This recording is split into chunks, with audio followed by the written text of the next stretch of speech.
আছো? আশা করছি ভালো আছো। আমার একটি নতুন ব্লগে তোমাদের অনেক অনেক স্বাগত। তো কাল হচ্ছে আমার হাজবেন্ডের বার্থডে, তো আমি রাত 12টায় ওর জন্য একটা সারপ্রাইজ দিই প্রত্যেক বছরই। তো ঘরটা একটু ছোট্ট করে ডেকোরেশন করি, এই বেলুন একটুখানি হ্যাপি বার্থডে লিখে একটা কেক এনে রাত 12টায় আমরা কেক কাটিং করি। তো এখন আমি সেজন্যই সবকিছু রেডি করে নিচ্ছি, ঘরটা সাজিয়ে নেব। তো এখন দুপুরবেলা আমি বেলুনগুলো ফুলিয়ে ওই ঘরে রেখে আসবো যাতে ও দেখতে না পায়। তো এখন বাড়ি নেই, ও আসবে বিকালবেলা, তারপরে আবার বেরিয়ে যাবে, আসবে আবার রাত্রি। তো সেই জন্য এখন আমি সমস্ত কিছু রেডি করে রেখে দেবো। ও বিকেলে বেরিয়ে যাওয়ার পর সন্ধ্যেবেলা আমি আবার ঘরটাকে ডেকোরেশন করব। তো কি করছি না করছি সমস্তটাই তোমাদের সাথে শেয়ার করব। তো তোমরা আমার ভিডিওটা দেখতে থাকো, তাহলে বুঝতে পারবে। তো চলো এতক্ষণ আমি বেলুনগুলো ফুলিয়ে নিই। দেখো আমার বেলুনগুলো ফোলানো হয়ে গেছে, আর কিছু বেলুন লাগবে, সেগুলো আমি আবার সন্ধেবেলা ফুলিয়ে নেবো। তো এখন এগুলো আমি ওই ঘরে গিয়ে রেখে আসি গা, তারপরে আবার তোমাদের সাথে দেখা হচ্ছে। তো রাত্রেবেলা দেখো আমি এই যে ওপরটা এরকমভাবে ডেকোরেশন করেছি, আর এখন কটা বেলুন ফোলাচ্ছি, নিচে লাগাবো খাটের দুপাশে। তো ফুল ঘরটা এরকম লাগছিল, একটু লাইট টাইট লাগিয়েছিলাম। দেখো তোমরা কেমন লাগছে।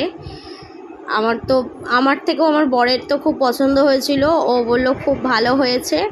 তো তোমাদের কেমন লাগলো অবশ্যই জানিও। যেটুকু পেরেছি একা একা পুরোটাই আমি করেছি।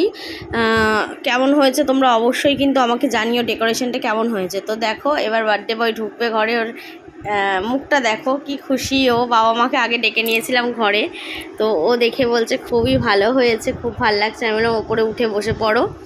তো এখন ওপরে উঠে বসবে খাটে। দেখো সামনে আমি কেক টেক রেখেছি, দুটো গোলাপ দিয়েছি।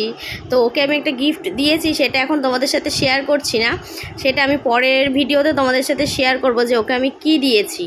তো সেটা তোমরা পরের ভিডিওতে দেখতে পাবে আমি ওকে কি দিয়েছি। তো এদিকে টিভিতে আমি গান লাগিয়ে দিয়েছিলাম বারবার দিনিয়ে আয়ে আর হ্যাপি বার্থডেওয়ালা একটা সং, যাতে বেশ কি বলবো ভাইবস আছে, একটা সুন্দর যেন ভাইবস আছে, সেই জন্য আমি গানটা চালিয়েছিলাম। তো এবারে লাইট টাইট জেলে দিয়েছি, নাহলে ওই লাইটগুলোতে একটু অন্ধকার অন্ধকার লাগছিলো। তো এবারও কেক কাটিং করবে, তো চলো এটা আমি জ্বালিয়ে দিই।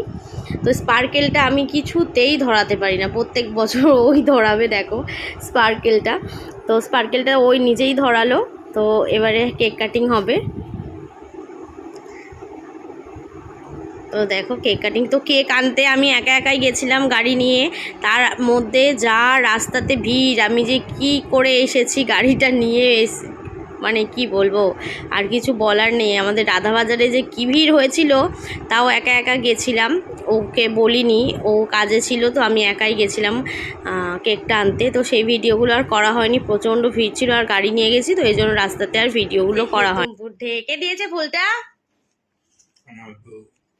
Happy birthday, happy birthday. কেমন লাগলো সারপ্রাইজটা পেয়ে বলো? দারুন দারুন। সারপ্রাইজটা ভালো লেগেছে?